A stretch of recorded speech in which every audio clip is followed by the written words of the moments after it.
up, baby? What's happening? No, it's good, man. Other. Joshy Batalibasi, we on, we live. Nice, can't wait. You've come and hooked the cameras up. This is the first time I've actually had the cameras all popping. 2 cameras set up. Before I tried to do it and it didn't work. Yeah, how was it? Yeah, we just had the conversation about that. Wealth of knowledge, this dude. And yeah, when did I meet you first? Bro, I think I actually met you in Townsville because you were playing with Dolphins, who I used to play for, and they were playing Blackhawks, because I live 2 hours from Townsville. Yeah. I was watching a few mates and cousins that played there that were playing Redcliffe mates, and I'm pretty sure I just met you after the game at the pub because you were there with like Whitchurch and all the other boys that I knew. And yeah, I think that's where I met you the first time. Oh yeah, and I think you just come up to me and you're like, "Oh, Sheldon." Yeah, because one of my cousins is one of your ones that you went to school with. Yeah. And then yeah, bro. Yeah, good mates with Sheldon and Boston. Yeah, and then I met you there, and then you moved. Where'd you go from there? That was years ago. So I just moved back down here. Yeah. That's a good 5-6 years ago, I reckon. So that's how long we've known each other. You put up with me for? Nah, always there when I need a hand on anything, bro. Appreciate it. So what you want to tell me a little bit about I don't actually know much about your story or where you're from, where your parents are from and stuff like that. Yeah. So give us a brief rundown on where you're from and how your early childhood and then football and stuff. Just give us a rundown, man. Yeah, let's do it. So pretty much I was born in Australia, but my dad is from the Solomon Islands. So he grew up there. He went to uni, overseas, everything, coming out as an adult. And my mum's dad, he's from Yugoslavia, so Slovenia now. And then he was born in a prisoner of war camp, apparently by story, over there, back in like 43. In Yugoslavia? Yeah, and in World War II. Well, he's in Germany where he was born, but he's from Yugoslavia. Do you know where Yugoslavia is? Yeah, it's like no longer. Hey, it's like Slovenia. It's 3 different countries now, but yeah, so his family, I still got first cousins, everything that live over in Germany. And so he came over as an adult. He kind of just traveled around the whole world, and then he ended up in Australia working. And then my mum's mum, is part Vanuatu and also Indigenous, and we're unsure a bit because she's from the Kanaka tribe, they call them, where they come over and work the sugarcane farms as like slaves almost, pretty much. So to cut down sugarcane, and then ended up being a whole new crew that was from overseas here as well. So what the fuck? So were they cutting sugarcanes up north? Queensland or? Yeah, it's up north. So Proserpine, like she lives in Bowen now, like up that way. But Proserpine all the way through Mackay, like all that area. Even a bit north, more towards Townsville. There's heaps of farms that way. But even my sister Amy, she's a proper filmmaker. She's made a short little film about it at uni. Yeah. And it's been on ABC, everything about it. But it's called Blackbird, and it's just a story about. I won't ruin the plot of it in case anyone watches it. But yeah, it's a story about how the Kanaka tribe was brought over, pretty much. And then that's how like a lot of people who are part Vanuatu or South Sea Islander, they go by, live up that way now. So like I said, being coloured, it was a different thing back then. And then that's where Indigenous people, some of them like sort of ended up making their own little tribe as well. But of course, all of us now, like being the age we're in, we're blended, a lot of us. Like I said, my granddad's Yugoslavian. It's not just black people thing or anything like that. But yeah, just ended up with really fruit salad genetics. Would you say you're close to your roots, like in a way? Do you really family orientated? Do you stay in contact with your grandparents and stuff? Yeah, no, because I live with my dad. Like my dad, my partner and I all live in the same house down here. My mum lives with Nan and that up north, and that's where I actually was living with my Nan for a bit up north as well. And a lot of the family is in that area still, so very close that way. But when we come down here, like, just the big city life, everything, you're so busy, you get to catch up with a lot. But I'm fortunate that when I was a kid, I actually lived in Solomon Islands for almost 3 years, like about 2.5. So dad took me, my mother, and my sister overseas. And that's even then, had a little brother over there as well. And yeah, I lived there at Solomon Islands for a couple of years, but man, that was an eye-opener. Fuck, how old were you then? I was just finishing grade 1, and then I come back at grade 4. So true. Yeah, and we're homeschooled everything because where we lived, it's called Lillisiana was our village, but Maleta is like the island. There's Auckie's the city part, but where we were, there's no electricity, no toilets. There's a couple of schools, but man, it's one of the places that you're not forced to go to school as a kid. Yeah. Your parents, if they're rich enough, they can send you there. Otherwise, it's actually even a bit teary, not even teary, but it's just an eye opener. when you think about it, because my uncles, they don't have a job. A lot of my family, they actually have to go fishing in the canoe every day for food. Yeah. And then they sell it at the fish markets. If they don't sell it, they have nothing other than food. So they don't have money to buy other things, like, like maybe they need gas, because some of them are going to gas, but a lot of them still cook on fires. Like, it's that different to Australia. And how my old man, it's really funny, because Dad's an electrical engineer, and he's been with the railway for like, I don't even know, 20, 30 years or something. And he's into electrical engineering. Like, he worked from no electricity to doing that now for like, it's actually inspo for me, like inspiring to see what he can do though, coming from such a place where like a lot of our family still live there, all of them, all his brothers and their kids, everything. So yeah. That's crazy, man. That's my last trip to Bali. Yep. I was just, every morning I would just sit out there writing my journal and then just look over Mount Agung. We're on Nusa Lembongan. So Mount Agung was right there. We my missus picked the place where to stay, and I was like, I hope we're staying down on this beach where we've been before. I was like, it's pretty cool. And then we took this turn when we got there, and I'm like, where the fuck are we going? Like, I was half off her because I was like, oh, we've been dealt a shit spot here. And then we were kind of having a little argument and stuff. And when we got there, I was like, fuck, this place is awesome. Like Mount Agung, water just there and just chilling, and not many not much pedestrian traffic and stuff. It was just down this little cove. Yep. And so I'd sit out there and I'd see all the fishermen going out every morning. And I'm just thinking, like, these guys, are they doing it for fun, or are they doing it like to make ends meet? And they'd go out. I was watching this one guy, he'd park his boat straight in front of where we were staying. Yep. He'd go out at crack of dawn and just have this little motor on the back, and it'd just be him, and like water would be nearly seeping in the sides. That's it. Yeah. Goes out, and then he's coming in when the sun's going down, and I'm like, fuck, he's been out there all day, like, and I was just trying to eat. Yeah, and I was like, is he doing this for fun, or is he catching that just so they can cook for dinner that night, or is he trying to sell it, or what? It's a different world, hey, because even my partner and I, we travelled, when we left Bowen, so up north, back to that, we left there. We had enough coin to relocate, but then we also decided, because we don't have kids yet, we're at a time in our life where she's a pharmacist, and she's been it for over 5 years now, but we're in a fortunate spot where we could travel for a bit. So we actually spent 6 months almost not working, but 3 months was in Asia, Southeast Asia.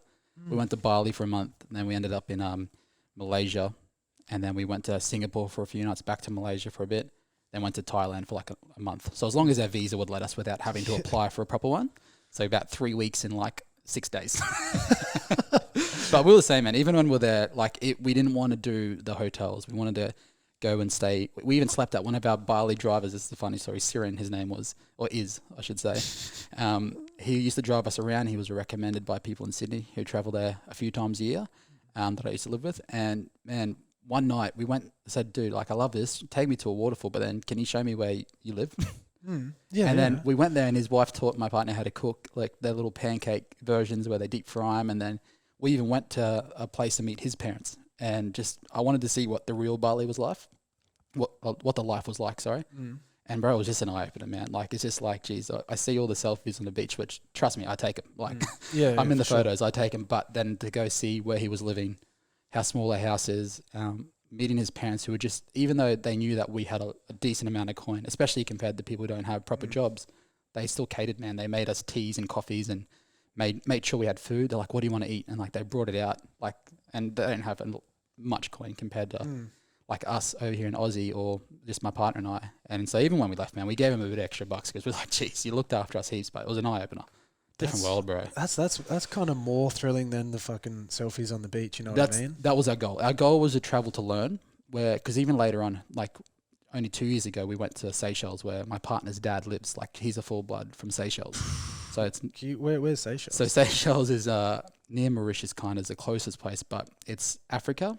Then there's India on the map. If you look at it, there's a big water thing in between it, and then somewhere in the middle. It's a little island, eh? Yeah, it's because I remember even to fly there, you can't fly there from here. So we had to fly to Abu Dhabi, and then we flew there, and it takes about 23 hours to get there. I've heard stories that it is probably one of the nicest places in the world. Definitely, because we were there for, I'd say, man, I can't remember, at least 3 or 4 weeks again. Same, we're long-term travelers. We travel for as long as we can when we go. We stayed with her old man, but dude, even like, it's a bit of both worlds. Like, there's still, once again, people who are working every day, fishing and stuff, but man, the water, like, because you can't see it on a map probably. Yeah. The water is clear. I've never seen anywhere like as pretty as that, to be honest, because you can see through the water. I remember there's this one part, I got a video of it. I'm holding bread and then this fish just come and eat it out of your hand. We're at the beach. Just clearly see it. I've never seen that ever. I held bread in my hand and all these fish just come and eat it. And they swim around you while you're having a beer in the fucking water. Bro, and her old man and her little brother and his partner, they all live there and it's so nice, man. I promise you, there's a lot of celebrities that go to that area because it's actually very expensive to get to. It's a couple grand just for us to fly there. So each. And they still live there? Oh yeah, Dad lives there. So whenever you want, we can go back, like, which is awesome. Like, thank you, like, grateful. But man, it was just another world again. Like, I love traveling actually, but it's something I haven't done lately due to health things in the past. But man, as soon as I can travel properly again, I want to do heaps more of it. Hitting again? Oh, I love it. I just love learning, like going seeing how other people live. It makes me come back here, appreciate where I am, but also just see, like, there's, I think I know this, but there's heaps more. For sure. Yeah. Yeah. 100%. Yeah. And so back to where, so you grew up in Bowen? Mm-hmm. Grew up in Bowen? A bit all over. Yeah, I grew up for primary years up North Queensland, Mackay Bowen, so North Queensland. And then I went to Solomon Islands for about 3 years. Oh, that's right. Yeah. And then I come back down to Redcliffe. So that's where I ended up going to school here for the rest of my school. Because my mum, as much as she was a supporter of us moving, she wanted us to be somewhere, at least for high school, and stay here. So from grade 4 till I finished school, I was stuck here. Yeah, and you found rugby league was like a little pathway for you, hey? Yeah. So I just went to, as a high school, my sister was really good at soccer. So I did a school of excellence for soccer. I went to a private school in primary, but then high school went to Redcliffe High. So rugby league was a subject. And I was even told by my mum, she's like, as much as you want to go into it, you're not allowed to. So I had to do year 8 without doing rugby league as a subject. And she said, if you don't get A's and B's, like, you don't get to do it. So year 9, I was allowed into the footy program where we did, footy as a subject, which was good, man. And then opportunities, because we had stacks of NRL players when I was there that are playing grade now. A lot of scouts came, and I even scored a little contract that after school I got to move to Sydney for a couple of years. But it was just, Redcliffe's where I was at, man. And that contract with Parramatta, wasn't it? Yeah, Eels for a couple of years, and then I ended up signing Bronx for my last year 20s. But then, man, as you know, like, injuries, they're heaps of fun. I had those, and even other distractions, man. Footy wasn't for me, like, in that way. I loved a lot of things about it. But at the same time, I even got caught, like, in different cultures and things that I didn't really appreciate or didn't want to be a part of. And I kind of wanted to change. So, like I said, I'm grateful I did it. But even when I got injured, is one of the best things that ever happened to me. That's to be a honest. cool way to look at it, man. Yeah, well, I didn't know it at the time. Yeah. I popped my ankle and snapped my leg all in one. And then what they did was, even when I rehabbed and came back, one of the screws in my leg had snapped. So then I had to go get another surgery. So turnaround for me was a couple of years. And then during all that time, though, I started to do heaps of rehab, obviously. I remember the first time I did it, I was really upset. But then I remember the second time, like, someone I was playing with in the 20s as well, he told me, he was a captain at the time in Sydney, he was just like, dude, as much as you're good at footy, he goes, if I'm honest, you probably won't make it because a lot of people don't.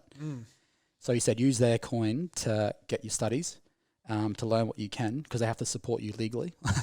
So that's why I got my certs in community rec, cert for fitness, and then I just got addicted to podcasts and books while I was doing my rehab. And that's what I actually love now, man. I got heaps of books. Bro, that's what I wish I'd done when I was in 20s. Yeah, At the Bronx, like, heaps of money that club. Mm-hmm. And there I am just doing my little plumbing fucking apprenticeship. Yeah. And I'm like, damn. Did you finish? Yeah, I finished my plumbing apprenticeship, but I'm just like, there was so many more avenues that I could have went. But, like, everyone's going to say that now. Yeah, of course. But, hey, at least when you have something like that next time, you've learned a lesson, right? Yeah, because you can fail once and it's okay. But if you fail from the same thing twice, you're a dumb fuck. Hear that, yeah. That's what I try to remind myself. Yeah, for sure. When I do it, because I do it all the time still. So what year was that then when you would have got into podcasts and books? Like, and 09 was when I finished school. I'm trying to think. Maybe 2012 time. Like, I was a few years out of school. Like, I was turning 20 around that time. So about, 2012, I reckon. Right. And then from then, I just books, man. I remember listening to one book called Do the Work, and it talked about resistance. And then I read a Tony Robbins book, and I don't know if you know about him, but he's a bit of a motivational person or guru, but it's not really what he is. He just helps people get clarity in what they want, and they figure out their why, and then go do it. What book was that? Awaken the Giant was the first one I heard from Tony Robbins. A lot of people rave about that book, yeah. Dude, yeah, because even now, to go to his seminars, like a 4 or 5 day thing is about, I can't even afford it. It's about 10 grand or something. Like, to get a good ticket, it's worth that much. And he helps, there's even a story. He's helped like very famous, I won't name names, but ones in like famous Wimbledon. And they bounce back. They have a chat to him. And even lately, Conor McGregor. Conor McGregor, man. Yeah. He's the one who took a selfie with Conor because apparently he's helped him bounce back. So we'll see. Conor came out a beast. Let's see if he can do it again. Man. But yeah. Tony Robbins was in the ring after Conor because Tony's that last fight. I'm telling you, man, it sounds really corny, but he's the man. He's given advice to people like that are billionaires. Even his book about money, he talks to people like Ray Dalio, who has Bridgewater Fund worth 150 billion. That's a decent amount. And him himself is worth about 18 or 19 billion, not $1 million. So, man, obviously I bought Ray Dalio's book because I'm into that now too, because Tony Robbins. And then as soon as I read one book, it's who did they talk to? So Tony Robbins, from him was like Zig Ziglar was his mentor, so a sales dude. And then he kept going. Then there's like, I was in the marketing as well from those salespeople. So I find Seth Godin. And like I said, Tony Robbins interviewed Ray Dalio, the billionaire. So I'm in the business. So it just kind of funnels to another book. It does, It just kind of... like a stream, like yeah, man. You just pick up on all these other people, and they're all kind of connected, or it's kind of. And I just like there's I don't know how to say the quote properly, but like it says a wise man learns from his mistakes, a wiser man learns from other people's mistakes.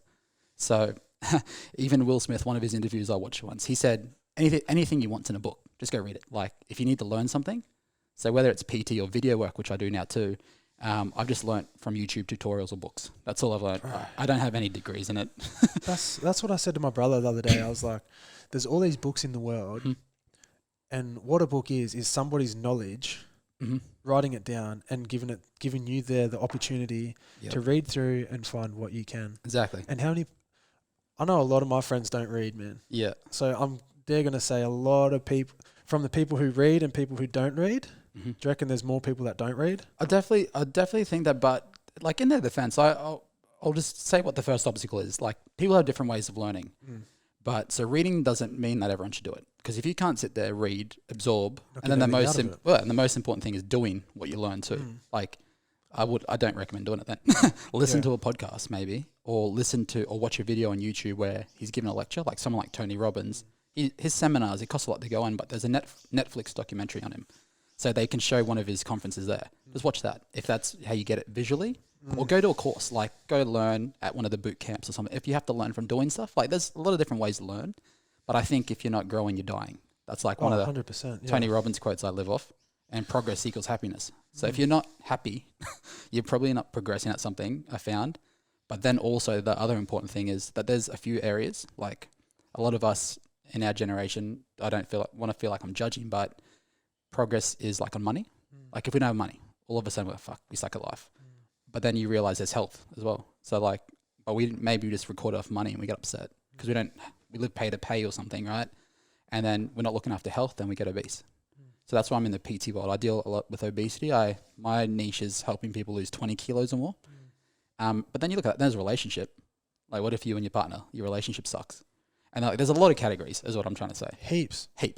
So many. Then there's contribution, like, especially if you have a religion, right? Like you want to go to church, but then there's contribution like charity work. Like there's a lot of categories, but sometimes I think humans, we just focus on one, bro.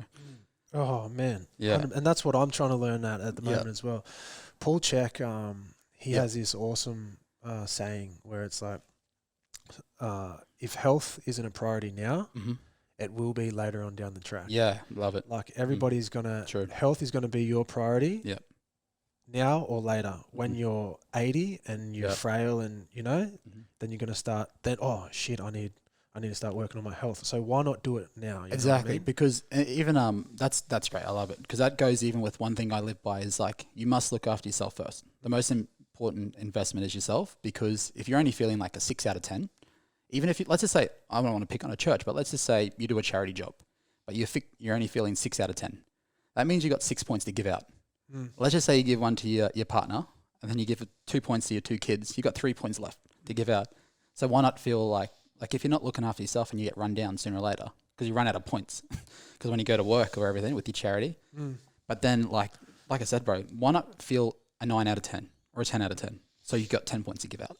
100%, and that goes with relationships too, man. If you're running on like what you said, say 60%, that means your partner can only access 60% of you. Yep.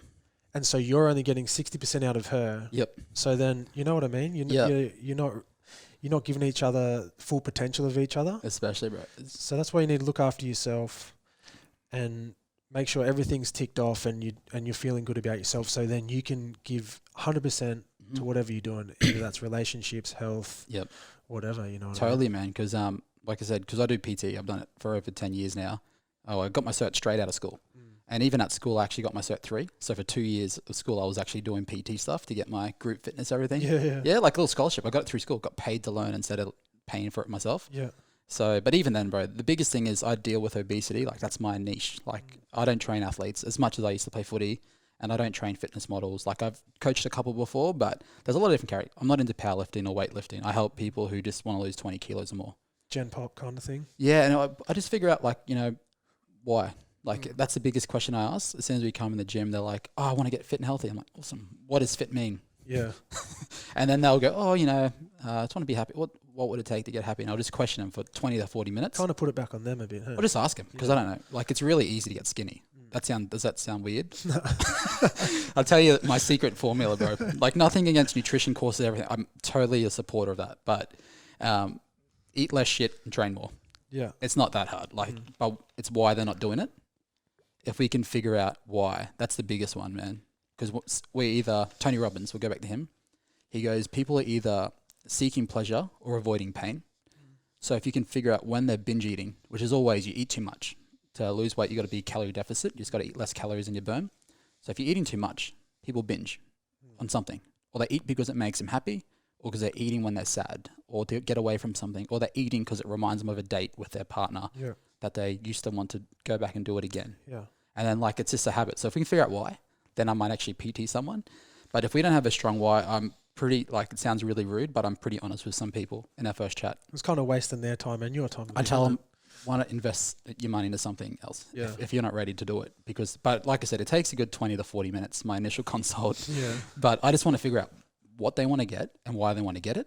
And if they're completely honest, we might be able to change.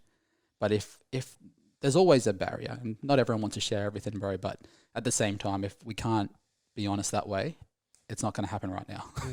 It sounds really sad, like saying it out loud, but that's what it is. Yeah, for sure. And then if you're they just being 100% real with them, of course, brother. And if they cry in our consult, I'm like, we might get something. Like if they're that honest, I love it. Let's do it. Let's fucking train. Fuck yeah, that's so good.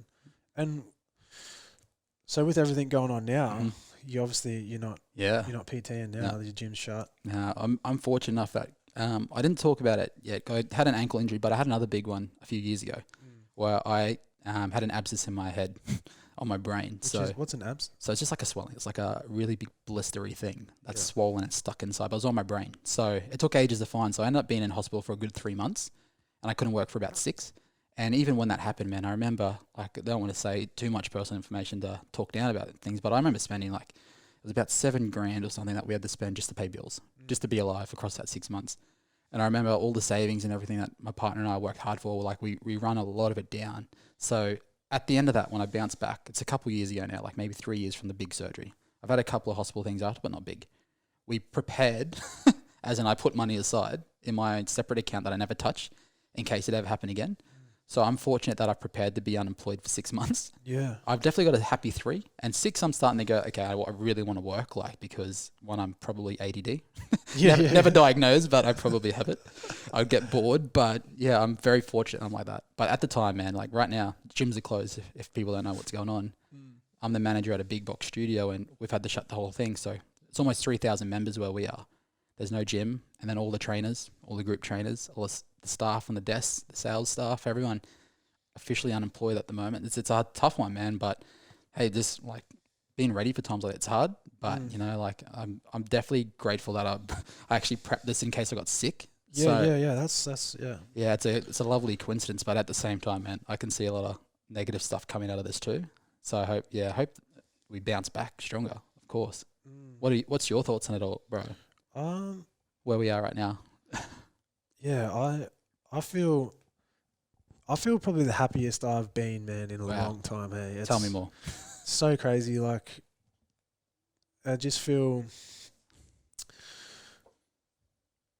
I thought I was in balance with a lot of things, and now that everything's kind of been stripped back and taken away, football's been taken away. Yep. my work's still running, which I'm fortunate for. Even gym's been taken away. Even just going down the shops and trying to get things that you normally get may not be there. Toilet paper. Yeah. But yeah, and so everybody's in the same boat. Everybody's stripped back, and you have to just adapt. And it's like all this pressure's just gone, and I feel this is how we should be living. Like in a weird way, man. I get it. Yeah. In a fucking weird way. Like everybody should be spending more time together. Everybody should be. Everything shouldn't be so easy as what it was. You know what I mean? Like now you might have to go around to a mate's house and use some weights that you normally wouldn't use in a gym, and everything's just not there that you're used to. And rather than just going to the treadmill, you actually have to run at a beach, and soak in the sun and move. Right, and it's a weird time. But I was saying to my partner, like, this is the most that me and her have ever like laughed together and like been genuinely like so happy together. And I think a lot of that stems from like no social media, not worrying about what anyone else is doing, because everybody's doing the same fucking thing at the moment. You know what I mean? You got no sport, you got no distractions. True. All I'm doing is going to work, doing a workout every day. I don't have to stay at a certain weight. I don't have to lift a certain weight. I'm just living. And it's just, pressure's just off. So true, but because even my partner and I, she's a pharmacist, so if anything, she's at a public health place too, so she's working overtime if anything. Yeah. But even us, we train together now. Like usually I train at the gym after clients and stuff, just for the convenience, and maybe when I'm training people, she comes to the gym. But the thing is, now we're training together. We're definitely close. I think she might be listening. I don't think she'll listen, but if she did, she would probably realize I'm pretty happy at the moment, because we train. Even yesterday, we did some weight training in our backyard. Then we did some running and stuff at the park in the arvo, and then just those sort of things. And we don't usually do stuff like that. It sounds really sad, but even though we're a couple, we don't train twice a day. Then go out and grab a coffee, and we usually probably sit down, but we have to get a coffee and walk now. Yeah. You can't sit still at a cafe because they're shut. So it's kind of like, it's a good thing. Like I said, I agree, bro. It's a blessing in disguise, man. I'm happier. I'm happy. Yeah. It's like, and we haven't felt the full brunt of it yet. Like we don't have like family members who may be passing away or sick, and so maybe my thoughts could change if that started to occur or something like that. But I just feel even the time that I'm being at home rather than being at training, like in the afternoons, going for walks when the sun's going down, and that's 3 days a week. Like we have training Monday, Wednesday, Friday, and to have those times off and just be with my partner or just be present with myself, it's like, fuck. There's a lot of time that I'm missing out on being at training. Like I love training. I love footy training, but there's a lot of time that life's just going straight past me, man. It does, hey. I catch what you're saying, bro, because days go a lot quicker a lot of the time too, bro. Especially like you said, when you go to work, you don't realize, but you might be there for 8 hours and then or 12 hours or whatever your shift is, and then it's a whole day gone. Whereas now, like someone like me, I don't go to work in the morning. I'd still have a few video projects because we haven't talked about that, but I do video work. So I've finished 3. I've got 1 left. But once this is done, I'm a bit like, what do I do now? Yeah. Obviously, I can chase some other video jobs and keep doing things like that because it's something, like I said, I'd rather be busy doing productive stuff than do nothing sometimes. But you realize how long a day is. I feel like I got more time, but the hours are still 24. Yeah. That's weird. I seen like this photo the other day, and it was just like before coronavirus, and it was all planes and like pollution in the air and like just everything going on. Yep. And then it's like that was before coronavirus, and now it's like now coronavirus, and it's just like everything's just calm, peaceful, like the sun's shining, birds are singing. Yep. And they even said like the pollution, the air's cleaning up. The waters are cleaning up, just from everything that's kind of shut down for a little bit. Yeah. I don't know how true that is, but it kind of seems legit. Well, it definitely is. But then there's also like, I know people listening would probably think about the other side too. Yeah. So that's what I mean is that not that I'm fearful about everything, but I always try and guess like a lot of ways so I can avoid some things when they come, right? Like I try to predict what's going to happen for my own personal life. So I prepare for money or bills. Let's just say I save X amount weekly. So when the rego comes and you got to pay a K, like you got the money. Yeah. Rather than, hey, this is a whole pay thing going, right? So that's how my sort of personality is. Even now, looking at it, there's heaps of positives, but whether all people can handle this the same way or not, it sounds negative, but I doubt it. So it's how we bounce back from that, like a lot of people not being able to pay bills. A lot of businesses will be getting shut down now, and because they got no revenue, their bills, they can't pay them. And as sad as it sounds, because I'm really into business as well, that's one thing I read a lot about. A lot of people have loans that they won't be able to pay. And yes, some taxes and stuff are getting pushed back by the announcements by ScoMo himself, the man. But at the same time, when they get bills and there's no revenue or top line, there's no bottom line, which means they don't make any profit. And there's no profit to eat food. So then how are they going to get money? So there is some government support, but there's only for particular categories. I can see also the economy, like, man, it's going to be a very interesting time in 6 months.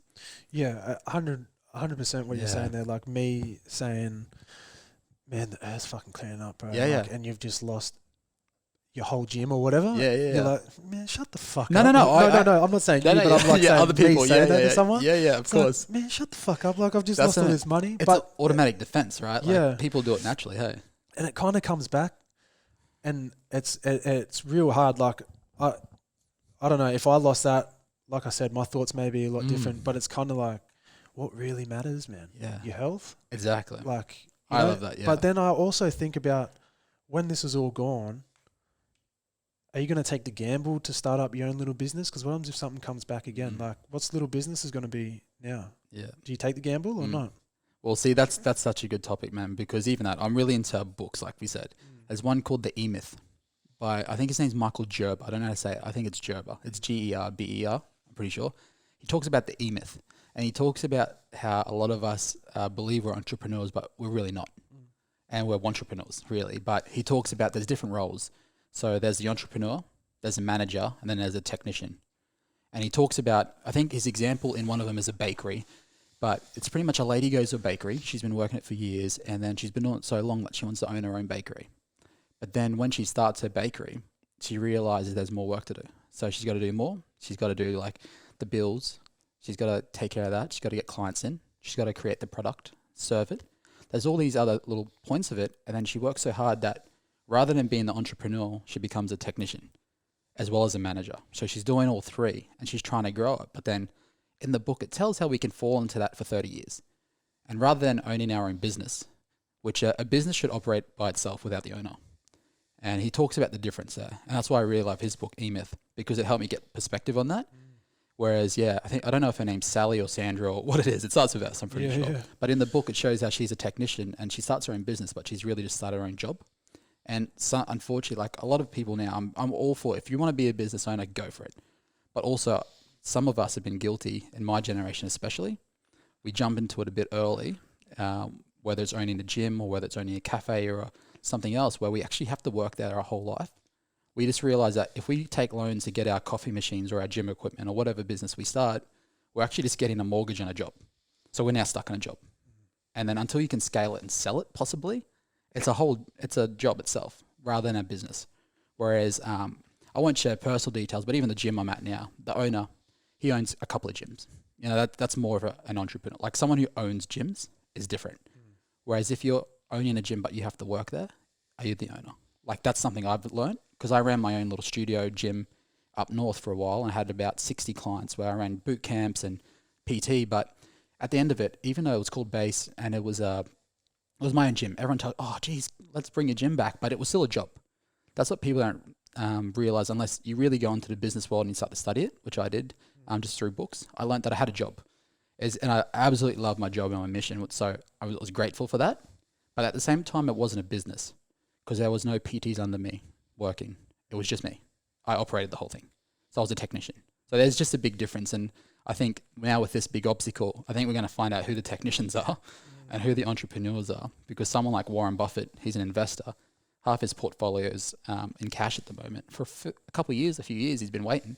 So when all these businesses go for sale, I'm telling you, geniuses like him, Ray Dalio, all these investors I read about, even Howard Schultz, I think his name is, from the market cycle, they've been cashing up waiting to buy So it'll keep going. Like businesses will, but I can see a lot going broke. So what's your thought on like a conspiracy theory about, did they know this was going to happen? Well, I don't know about that. I think they did know, but not because of it was planned. Because it's, if you follow money and stuff, stocks, they crashed around 08, 09 anyway. And then there was a dot-com bubble in about 2000. Like there's always a crash in the market for stocks.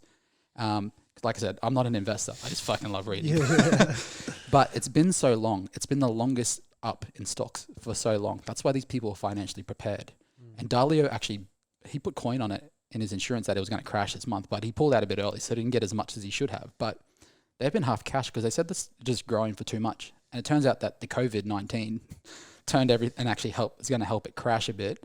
But they were prepared for it because they just said it's been going too good for too long. So there's usually a crash, and that's the market cycle. That's what Howard Schultz, his book's about. So I don't know if there's a conspiracy because a lot of people will obviously fight me about it. I totally understand.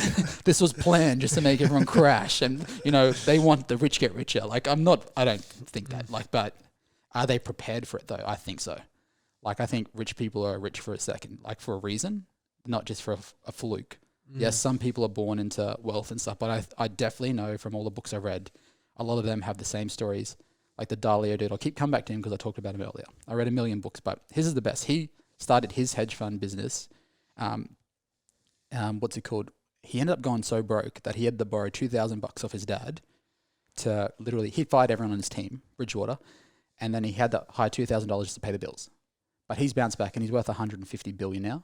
So what I mean is that even if he crashed, like his personality, he's done the work so far that he can do it again. I have no doubt of that, business wise. So they just think differently rather than a technician where, like I said, the other side is if we live pay to pay and make a lot of commitments too early, which I started to fall into, if I'm completely honest and share that, even got a loan to buy a car, little things like that. I remember my first car I paid 10 grand cash for and I was super happy, awesome. Then started saving. But then of course, when I was doing really well when I got into PT, I wanted a nicer car with aircon. You wanted the motherfucking Ferrari. I got a little turbo car that was too much for me. It was about 30 or 30K or 35K when I was only like 20. And I just thought I was really cool because I could plug my phone in. This is before technology. Did you get rims on it? Yeah, bro. It come with rims. And it was a turbo. Like it was Impreza. It was a 6-gear little hatchback. I think I had the Ford Focus XR5. That's what I had. I had it till not long ago. But like I said, if I was smart, I wouldn't have got a loan to buy that car. I could have just been happy with my 10 grand car, which I still owned. I shared that with my partner. But having a loan for so long, man, like there's now an obligation to go work so you can pay your $400, $500, $600 a month for that, as well as say your rent that you have to live and your food. So then the more you earn, if you spend more and make investments, you can't pull out it quickly. You now, how much money you needs here? And then like people can't see, I'm holding my hand up. Yeah. But I started to fall into the trap of like the more I earned, the more I spent. Always. So many people would do that. Exactly. So living below. I fucking do that. Oh, bro, we all do. I don't know if it's a generation thing or what. There's a lot of people who have a lot of opinions, but I remember to have the cool car, I fucking fit in more, So I got that as well as a few other things. And then before you know it, I had loans, like I said, 20 plus K, almost a 30. And then it just sort of holds you back from being able to use that for a house deposit. If you save that up, you're paying off your debt instead. You know what I mean? In the same amount of years. Yeah. And I'm a bit upset that money wasn't taught properly in school. I know that. What's your thoughts? But if I was a school people, it'd be different for my kids. But I don't have kids yet. But I was taught absolutely nothing. I don't want to bag out my school. My school was great at X, Y, and Z. But I really believe that it's starting to get conspiracy. But I was trained to be more of an employee. Rather than where I need to go to work for X, Y, and Z, rather than one day have enough coin to decide if I want to go to work. Because that's what my big ultimate goal will be one day, to be able to say, hey, I've got a job and I go because I love it, not because I go because I have to. And if I don't go, I got bills to pay. Whereas someone like I said, Dalio, Buffett, all these people, they work because they love it. And I don't care about the billions. I'm sure I'm happy in the millions. But I mean, they go because it's a choice. That's what I love. Even Tony Robbins, they host seminars because they want to. They're financially set to never work a day in their life. And at their ages, they still work because they love it. And that's what my really big goal is now. Footy's over everything. That's what I always want to do, bro. Or maybe they're sitting there counting their fucking stacks of money and they're like, oh, I need to get another one. I'm sure they just want more all the time, bro. But for me, that's my goal. And even when I get there, I'm sure I'd be the same. Say if like I earn $1 million one day, I don't know, maybe I'd probably just want 10 or 100. I don't know. Like, bro, there's this guy I was listening to London Real. Yep. Oh, I love that podcast. Good one. A couple of weeks ago, and who's the guy who mentored him? The little guy, the angry guy. The angry guy. I know who you're talking about. Because his name's Brian's the dude. Hey, and he went to this big castle place. It starts with D maybe or something. I know who you're talking about. Dan Penner. Dan Penner. That's his name. And then all people go there, and he just pounds them. Hey. Like a 7-day thing, and he just tells them like, "You got to be a fucking man." Like, and then they were talking about he's got this massive like island, castle in Ireland. That's the one I'm talking about. That's where they happen. So they all go to a castle for like a few days, a few weeks. I don't know all the details, but yeah, it's like hey, like this is who you are, and then he pounds them. Hey, he reckons sometimes they even get in fights in suits. Yep. Proper fights. Oh, dude, yeah. I don't know too much about it, but like I said, I've seen a few B-roll shots that Brian shared. Yeah. And man, it looks crazy. But hey, I think the biggest goal there, apparently, I don't know, it's just to discover what they really want. And, you know, a lot of them are dudes. It's a dudes only camp off the top of my head. And he just pounds them though, hey. Dan Penner. Yeah, I think that's the name. All right, dog. We back. We are back. Had a little bit of a communication. Would you say it's communication? Yeah, well, you know, first time videoing like this with multiple cameras, there's always a learning curve. My camera ran out. Josh is the cameraman here. He's knowledgeable in that, so we had to wait probably 20 minutes doing some other stuff. But back up and running. This is first time 2-camera. I think I said that at the start. So yeah, good though. Solid, man. Yeah, man. Thanks for your help. Kick back off. What do you think is the next step for people, say, in the fitness industry? Oh, well, just small business owners. Mm-hmm. Next step, what do you reckon? Like, what do they go to? Like, do you go back to 9 to 5 or doing some job you did when you were younger? Or it's a hard one because I'll be completely honest. I'm not a business owner, but it's for a reason because I'm not prepared and ready for that yet. It's got to be a step I got to work to. So it's going to be hard, man. Like I said, I can't really give too much advice, but I see a lot of it changing in the next few months for sure. For sure. Because especially there's a couple of awkward spots to be right now, and if anyone's listening that is part of it, I don't feel that I'm judging or anything like that.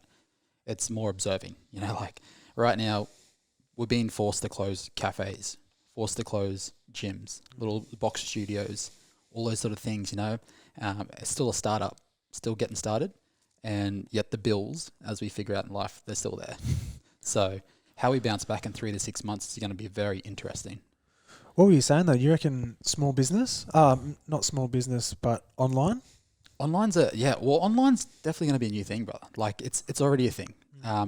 Everyone who watches online knows about Gary Vee. Casey Neistat was a vlogger that I followed. They got me into video work.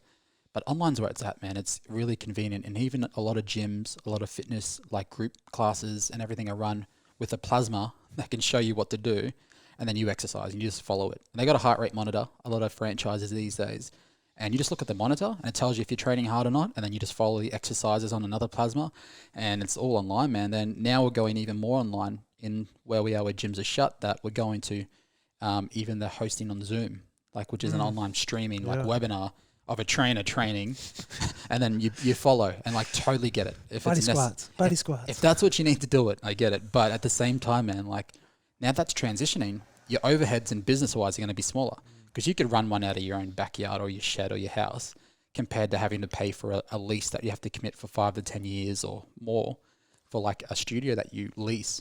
Man, a lot of people, if it's working and their clients love it, why go back to higher overhead and expenses? Why not just keep it how it fucking is and catch up once a week at a park and go for a jog at the beach when we're allowed to do that again? Like, you could make a bigger margin. So I have no idea. Like, it's definitely interesting, but man. How's that for? So you were just mentioning about PT or group fitness. What about high rises where everybody's kind of now working from home? Yeah. And it's like, does the company need to pay for that fucking level on that high rise, or can everyone just work from home? Yeah, so it's definitely a lot of people I know are transitioning that way before this happened. Really? But there's a lot of people now that are being forced into it and seeing the benefit of it. So it's such a weird thing because let's talk about both sides. When we go to school, we used to get ready, do our hair. If you fucking had hair, I didn't have any hair. I was bald. But you'd put wax in your hair, or you have a shower, do whatever you're told. You catch the bus. It was a routine. You got there, you're productive. You saw people around you that really, seen someone else with body language like this. You go, oh, Brandon, how are you? Like, it's kind of picture, oh, I'm good. Like, how are you? Or if they're like, oh, how are you? It kind of made us like that. So that's contagious. So I definitely think in human, there's a benefit. But like we said, though, if expenses are too high and you're making more money and you can have more freedom with the money, like that's where Tim Ferriss 4-Hour Work Week talking about online businesses, all that, and the YouTube channel, the revenue you can get from that. It's all really interesting that way because it kind of makes more sense to do that. But then there's also the connection that we get in person. When someone sits the same as you, body language mirroring, or talks the same tone, or is a set of ears that you can see and feel, that's why that's priceless too. So it's going to be like, it's interesting to see what they do. Like if we're focused on money, fucking working from home wins easy. But if you want a community and they build a culture, that's becoming more valuable as well. So it's like I said, it's a yin and a yang. There's both sides. I get all, but coming out of this, like I said, if there's a lot of bills that people can't pay, it's going to be interesting with what they do. For sure. Imagine how much time you'd save. Transit. Bro. Food, buying lunch, buying coffee. My old man, we live north of Redcliffe, like Deception Bay area, and to catch a train, like I was based out of Fortitude Valley in Newstead for a couple of years doing a video job that I had, and he's the same, he works in Newstead area. He has to drive to the train station for money, time, catch a train, time, buy a coffee, time, go to work, buy lunch probably, or something. So the amount of time that's wasted, mate, like, whereas if you woke up and you could get productive straight away and not have to transit, like I can see the pros in that because he's an electrical engineer, he can work online. And even me, video work that I do, I can work from home. But whether you can be productive or not, that's the other side. Yeah. But you'd save money and time, man, working from home. Bro, and I even looked back on my past years from when I was living in Coffs Harbour. Yeah. To now, man, most of my week I'm in my car. Yeah. Like exactly. Driving to work, driving to training. Yeah. Whereas in Coffs it's 15 minutes to here or there. But a lot of my week I'm in the car, and it's something cool about driving in the car too. You can listen to podcasts. Yeah, you can true. Listen to music. It's kind of your own. You're just by yourself. Yeah. But when I think back, I'm like when it gets to the weekend, I'm like, fuck, I'm hopping in my car again. Yeah. Like, it's pretty hectic how much transit you do in Brisbane. Exactly. Or in any major city. Traffic. Yeah. Peak hour. But let's even break it down. There's a few categories I reckon that are stuck. Like a doctor, nurses, a hospital. That's stuck. Like you need that there somewhere else. Lawyers, you need a court where it can be a judge and people there, right? Like I get that side of it. Maybe a jury. I don't know. But, other than doctors, lawyers, and other medical fields, we're starting to get to, like there's factories that might need to have like a factory to create phones and stuff. I get that. But then other than those, a lot of other services, like we said, can your electrical engineering work be done online? Can your PT be streamed? Like, can it all be like stuff like that? That's where we start to get, haircuts and stuff. I guess you have to cut hair in person. Yeah. But other than those, there's a few question marks on the rest of them after this. We'll see. Man, it's who knows, eh? We're just talking like just bouncing ideas off what's going to happen. No one really knows, but like we said, I'm happy at the moment. Yeah, what's going on for sure, and I agree. And then like we said, a lot of the group classes are going online streaming and stuff. And if it's a buzz and if it's a hit, maybe that's going to be more popular. Because even I know a lot of studios that come out now have literally the whole session on a plasma, and you just copy it. And there's one trainer goes around, checks safety. But then that's it. So, and people still find it productive. I get it. Awesome. Go for it. But that's sort of changing. That wasn't around ages ago. It used to be a gym. Yeah, for sure. You didn't have TVs like that. And like a high quality trainer probably wouldn't want to do that either. You know what I mean? Yeah. They pick up on certain movements and shit like that. But do you think from what's happened now, has anything changed in your morning routine, daily routine, anything like that? Definitely for me, because I'm a PT. I do one-on-one training only. I don't do groups and stuff. So I work at the off-peak hours of normal people. So I train people before they go to work and after work. That's my busy hours. I do have some mid-morning sessions, but I don't really do arvos. So I do very early. So I usually wake up about 3:50 is my alarm. If I'm really tired, I snooze it till about 4. But then I got to get up, have my shake, do my routine.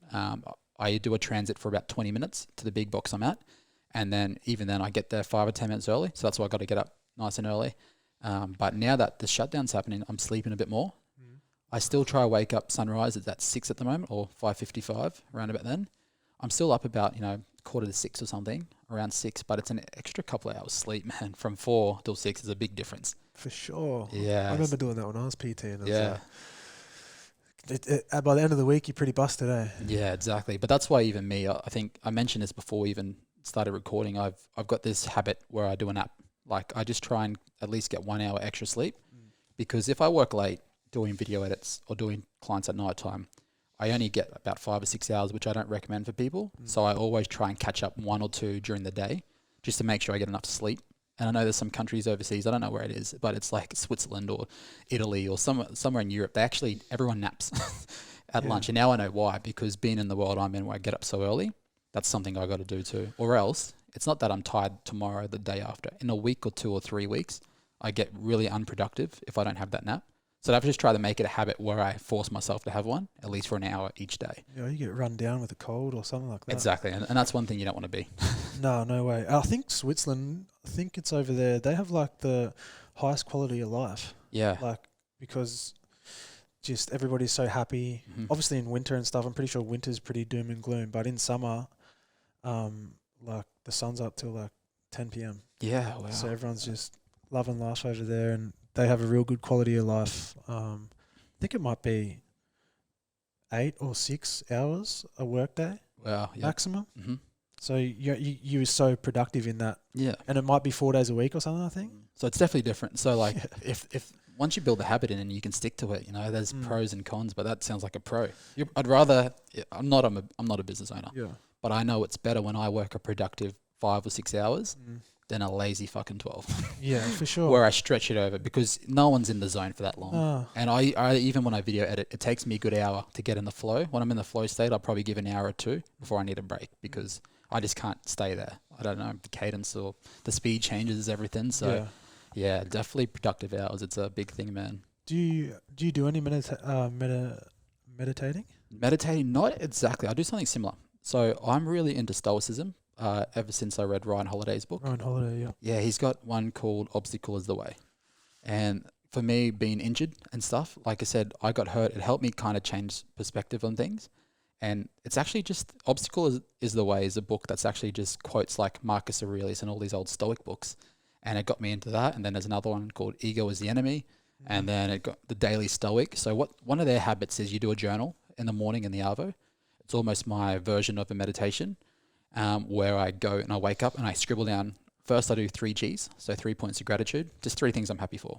It could be as simple as like, I'm happy that I'm awake and I'm not dead. Or it can be like, I'm happy that I have hot water. Or I'm happy that, the sun's out instead of raining. Like you can write whatever you want, it doesn't matter. But then I always try and scribble down in a booklet so I can actually write it with my hands, a morning reflection and then an Arvo one. So, and that's from the journal that came with the books. So I ended up buying one, and man, it's one of the best things I've been doing for ages now. And to trigger your mind, they give you one quote and they give you a quick summary at the start of the week. But it's just something I'm really loving, man. So I recommend anyone who's listening who's never done journals to get something like that. So it's my own version of meditation where I can reflect and look at what it is, what I want for today. And at evening reflection, I can see, did I do it? Or, what do I want to do tomorrow that's better? And help review the whole day, man. So I definitely recommend that. Yeah. That's super powerful. I think they say it takes 21 days for change to happen, or a habit to form, isn't it? Yeah. Yeah, I definitely believe in that. But then I also think it takes like a good 6 months if you stick to it, or a year if you're still doing it. 100%. Because I'm definitely guilty that I get very into things so much. My partner will fucking laugh at this if she hears it. I'm a 0 or a 1.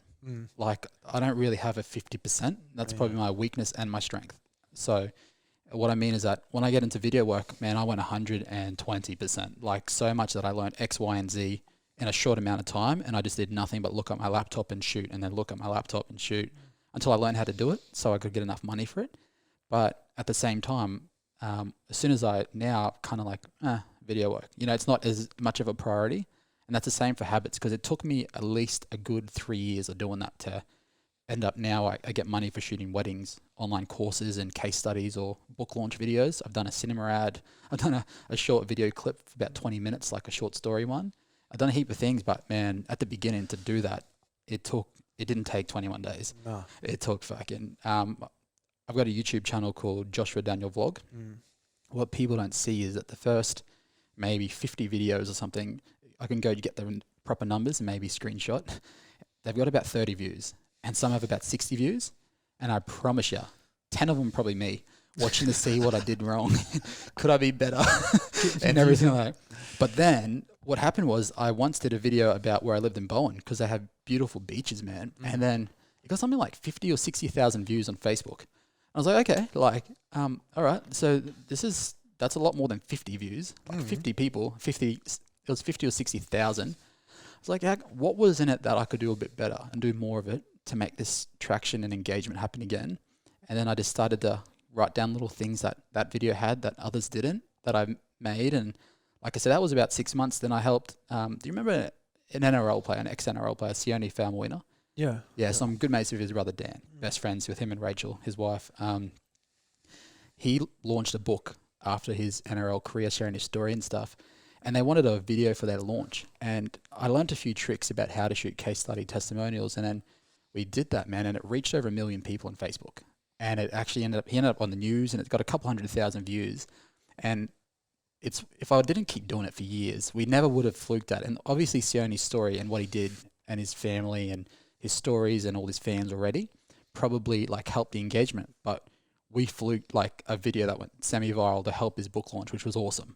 But it was from all the practice I did for that was my second or third year shooting to get this sort of rhythm. Yeah, just hanging in there. Yeah, and then like not long after, so I actually shot it in Aussie, and I was in Bali when I edited it and then posted it.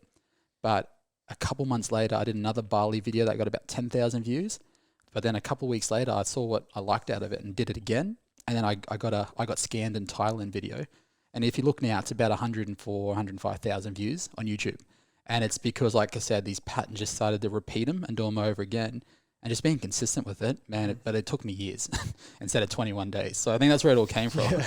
But it took 21 fucking months or years, I think, to really get something. Oh, for sure. Yeah, but yeah. 21 days of editing camera is not going to give you a fucking...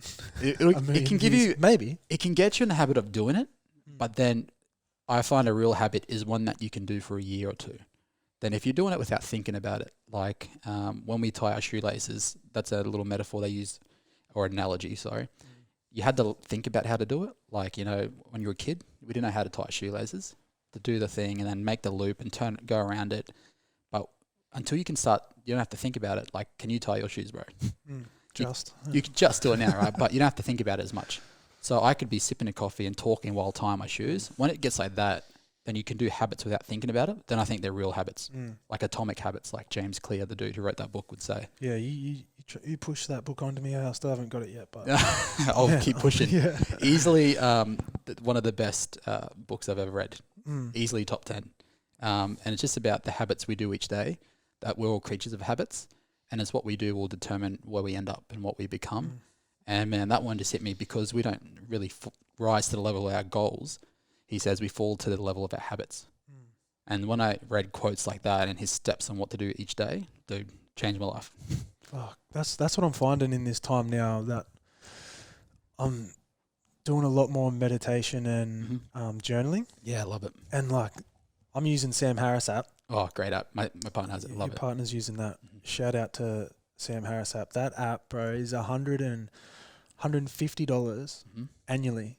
Okay. So you pay monthly? Yeah. No, not even monthly. You just pay a bigger sum. Pretty sure it's five. Wow. Yeah, it's 5 days free, and then boom, comes up. Cool. $150. You want to play? And I was like, I did the five free days, and I was like, fuck, this app is like super good. Like, it's better than what I've had in real life experiences.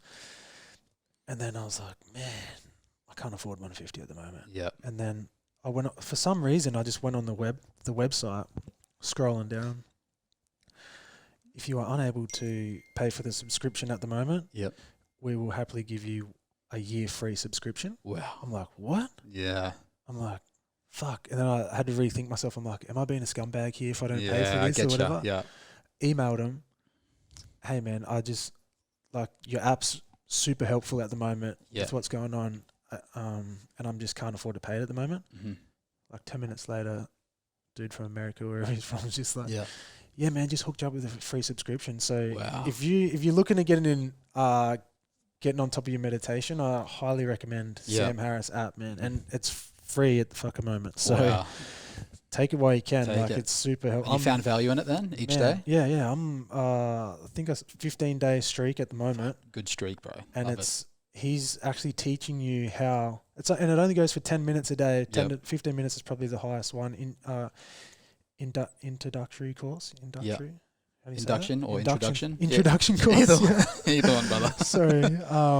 And every day he's just teaching you more and more about how to do different types of meditation. I'll make you a deal. I'll try the app if you get the Audible for Atomic Habits. For Atomic Habits, Sweet. Deal. You screenshot when you have it, and I'll try it. But my partner has it, and she swears by it too. Yeah, it's solid. Yeah. That with gratitude journal in the morning as well. 3 Gs. That's what I call them. I bought like the gratitude journal from Kmart, or my partner did actually, and man, it's been super helpful. I find writing it down in the morning is very helpful, but at night time, ticking that off or writing down what's on your mind, like in this little journal I got here, just writing like three sentences or whatever, and it just, when you go to lay down at night, instead of things racing around in your head, you've expelled them onto a paper, and you're not thinking about it anymore. Dude, I find that's real helpful. So good, because I don't have my wallet, it's in my bag, but I've got this coin that I carry in it. One of my workmates gave it to me because he knows I was a Ryan Holiday fan, and he ordered some from America, and it says the Stoic quote from Marcus Aurelius back in the day. It says memento mori, and it's pretty much says like you could leave life like right now and it could end, like this could be your last day if you break it down. So the thing about that, when they talk about stoicism, it says that when you go to bed, you pretty much could say you could die a happy person. Could you die a happy person today?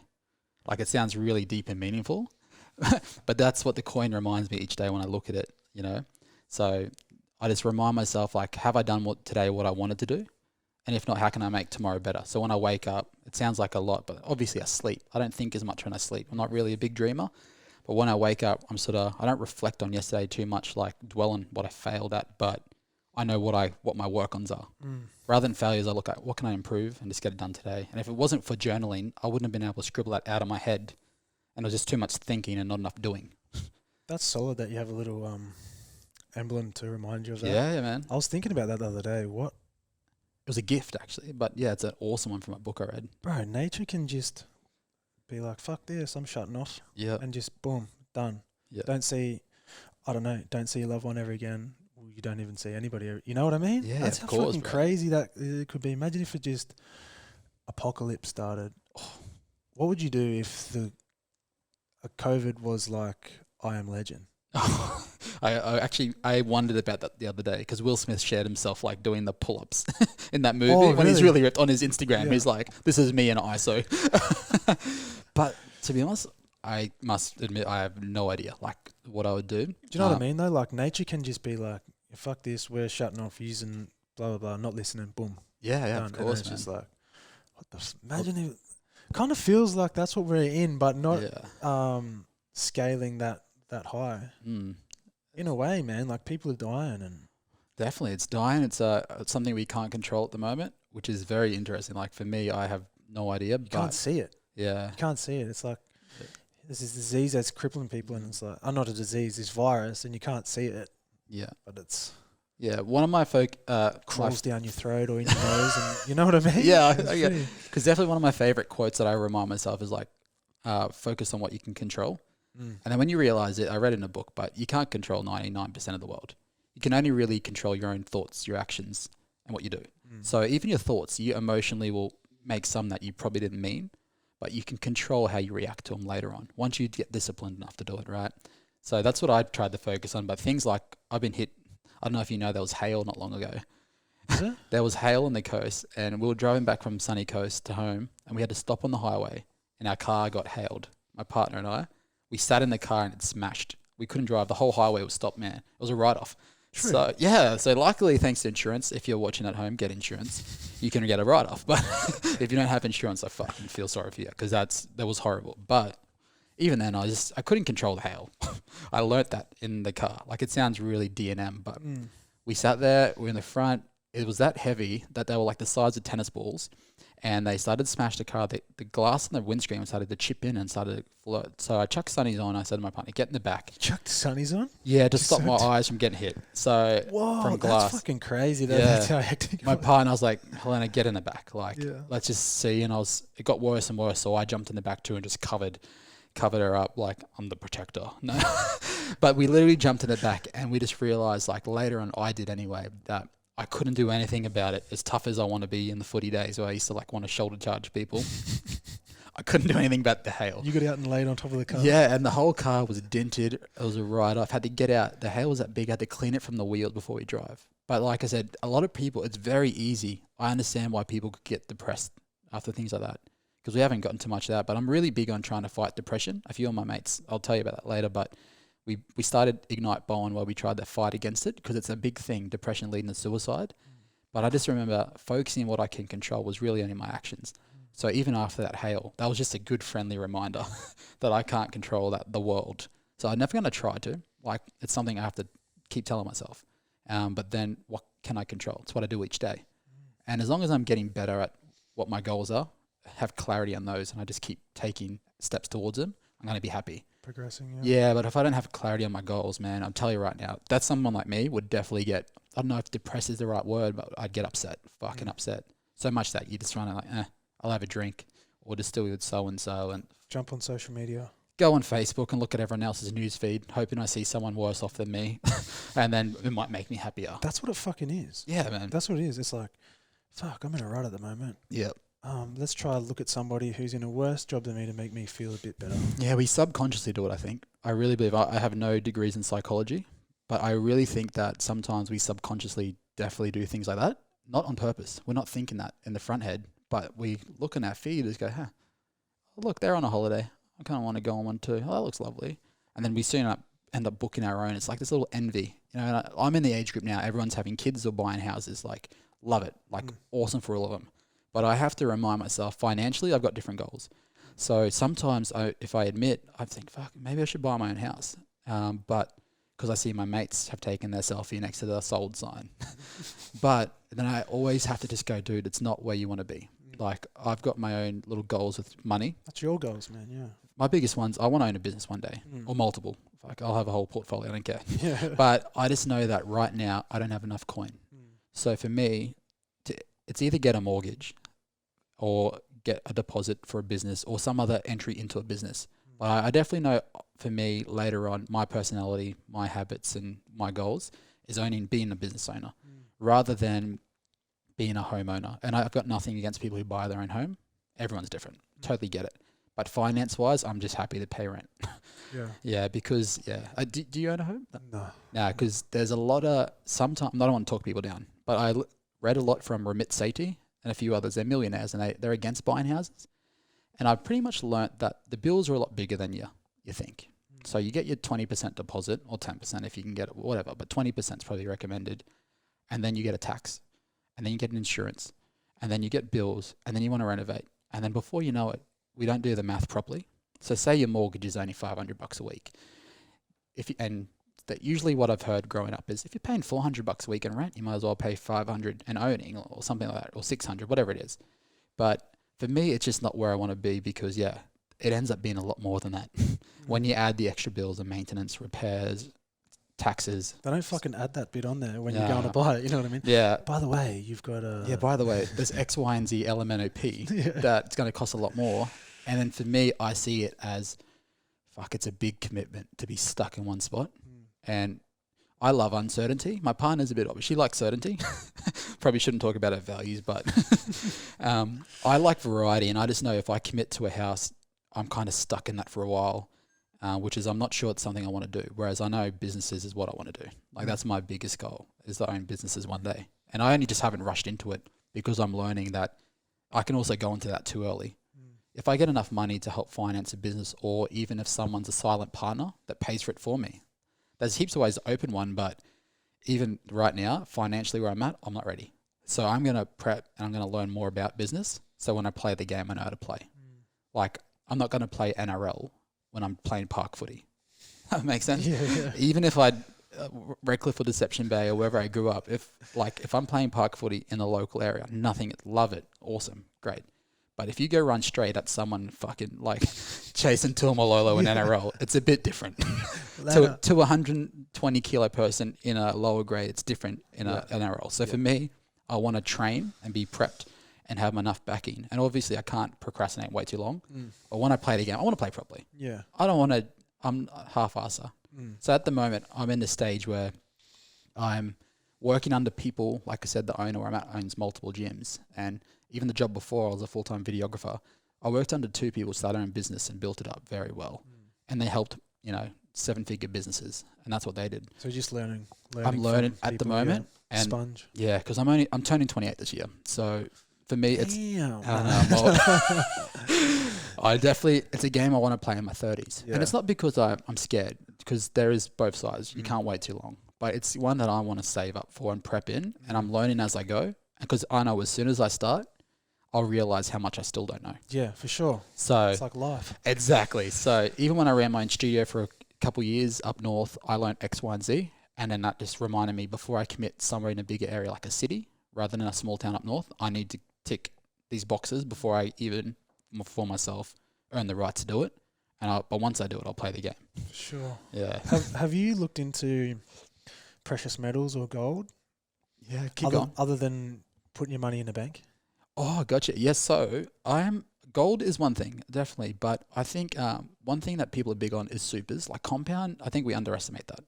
So do you do super and stuff? Are you for super or against it? I'm actually a bit for it, definitely. True. Yeah, a lot of people, but later on when I'm smart enough or rich enough, I'll be more like self-managed super, where you get to pick your own. But I think we just underestimate what compound interest is. But don't you don't they pay you super into, say, like the bank? Mm-hmm. It's not actually there. Like, they're using your money, of course, elsewhere. Definitely. Yeah. But the little side catches, they're spending all their time and every minute of every day focusing on what the best choices are for their interest rate, so how much you can earn. But I just mean what we underestimate is compound interest. Whereas I look at someone like Warren Buffett.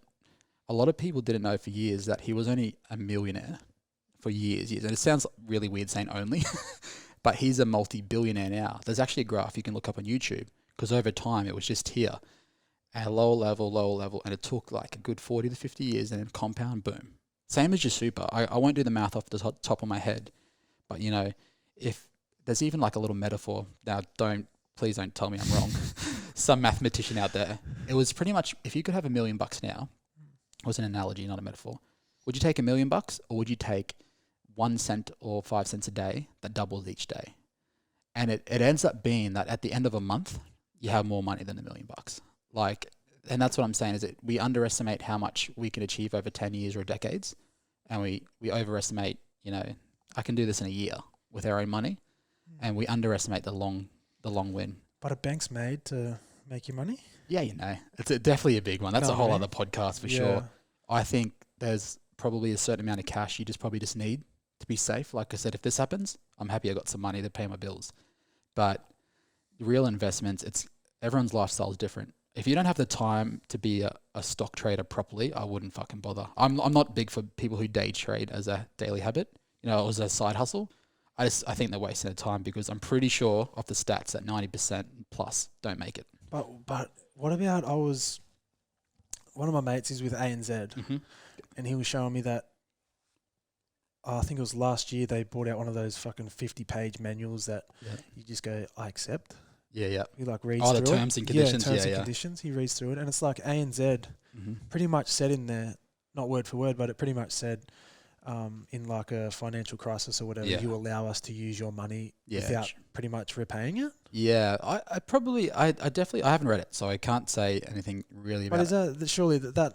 To be honest though, but yeah, the only difference with ANZ is they've been around for a very long time, and obviously there's some big stock ones in America that have crashed, like the really big ones. There's documentaries about it, everything.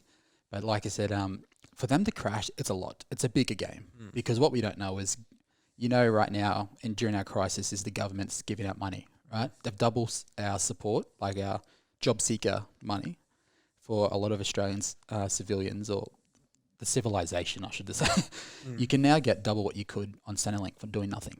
Like, where do they get the money from? The government. What a lot of us don't realize is the government have to borrow off people. So they borrow off rich people, or they borrow off banks or bonds.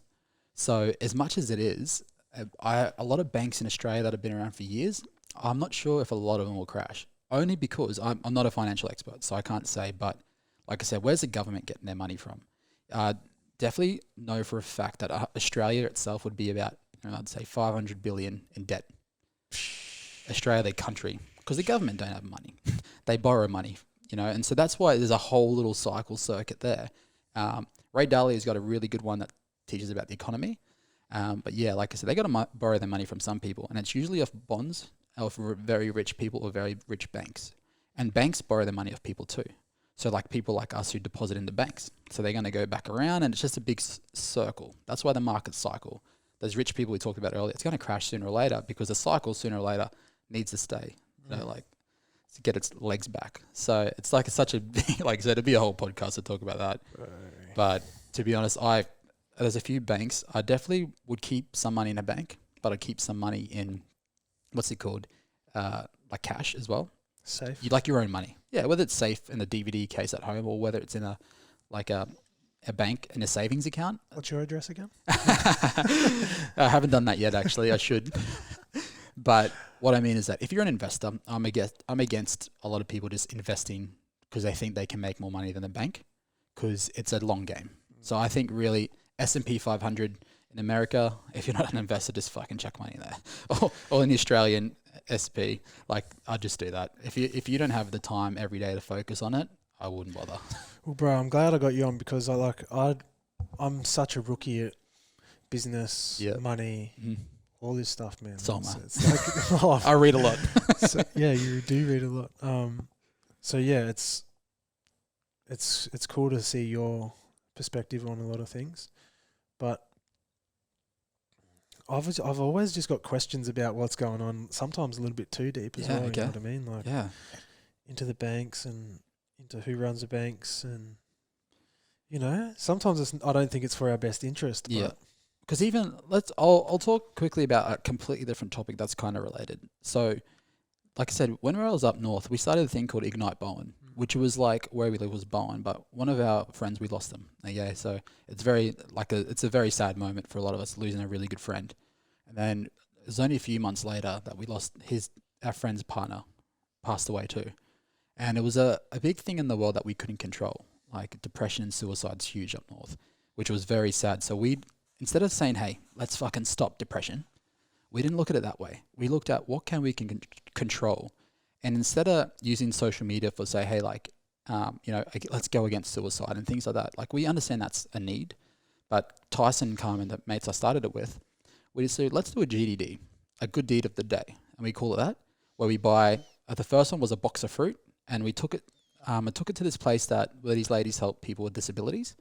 It's a little business in town. And we just gave them a box of fruit and say, I videoed it all on my little phone and stuff. And I had a little small camera back then. I was like, hey, by the way, my name's Josh. We're from Ignite Bowen. And I just want to give you this fruit because you're doing such a good job in this community. And we just want to reward you. And then at the end of the video, I said, hey, by the way, if you watch this, tag someone below who you really like in town that you think's doing a good job because we want to give them a present next. And we had no sponsors. It's literally us buying boxes of fruit and then everything. And like I said, that's a whole other way we thought about it. Instead of saying, hey, we're a set of ears, and I'm totally for people who are about talking about their feelings and getting over that. But we attack from a different angle. We just wanted to share happy vibes instead of saying, hey, come talk about the bad vibes. And so hopefully from us doing what we can control, I can't control someone else's brain, but hopefully we could influence them. If they smile and they're happy, we buy presents and things like that. And it just shared a happy vibe. And some of our videos, like I say, got 10,000 plus views. We ended up on The Project on Channel 10. Really? Yeah, they featured us, man. It was really cool. But like just projects like that. And we just, each week someone would nominate. And we pushed it back to about a video every month. And at Christmas was my favorite one. So Carmen, Tyson and I, we just literally made a donation. Anyone could give presents. If you've got enough money to buy presents, we're collecting presents and we're going to give them out to everyone in town who probably can't afford them or just deserves them. So it's not literally people who don't have a home. we gave love to everyone, even people who were business owners. Some people we rewarded because they did such a good job at running their business that helped the community. So we just gave out Christmas presents everywhere. So like that was our little other way of attacking it. So like I say, back to the banks and the money, it's the same. Like there's a lot of stuff going on that is fucked. Like I don't agree with, but I just remember that, hey, even though I can vote for the Prime Minister or whoever, whatever you don't like, I can do that, but I'll just focus on what I can control. I'd rather lead by an example than tell people what to do. And so that's the kind of vibes that we've been trying to do for years now. And ever since that, we just shared that instead of, the anti, let's talk about all the sad stuff. That's fucking cool. I rate that. Yeah. So cool. Cheers, bro. So what do you got coming up rest of this year? Rest of this year, it's going to be a big one, man, because I absolutely love my job. I'm the PT manager at a big box gym. It's a few thousand people, everything. And it's awesome. And at the same time, how long a gym's going to be shut for? 3 months, 6 months, a year. I don't know. No one knows. So it's just taking each day as it comes. I got one video project to finish. And then, to be honest, I haven't actually, it goes against a lot of my other goals. So I have no idea. But I just know that if I do some sort of personal development each day, I'll be heaps happier. If I do some sort of growth physically, I'll be heaps happier. So exercise, even if it's a walk, or do weights in my backyard, I'll be happier. At least once a week, my partner and I, like, go for a stroll or get a coffee or do something together as like a relationship goal. And then even finance, just do want to, like, I'm going to try and just keep ticking all the boxes. Like I said, if I have to start working again properly, maybe find another job, it doesn't really matter. As long as my goals, I'm progressing towards them. I think that's all I can focus on right now because, dude, if I'm trying to make this COVID fucking finish, I'm not the place. I don't have the degrees to make a vaccine. No. So I'm just going to focus on what I can do. And hopefully one thing I really want to do is try and reach out to people to help them if they need a hand in something I can help with during this time. It's going to be a bit hard for a lot of people. So, man, just like have a chat or, buy a present. Get back into GDDs. I've got heaps of time, man. We stopped it when I moved away from town, but could always do stuff like that again. Start it up, yeah. Yeah, just do whatever like I can control. And for me at the moment, it's really just finishing the projects I'm on. I've only got one more left now, one more wedding to finish. And then after that, it's just trying to grow, trying to be better. My man. Yeah, man, brother. Bro, we've been going for...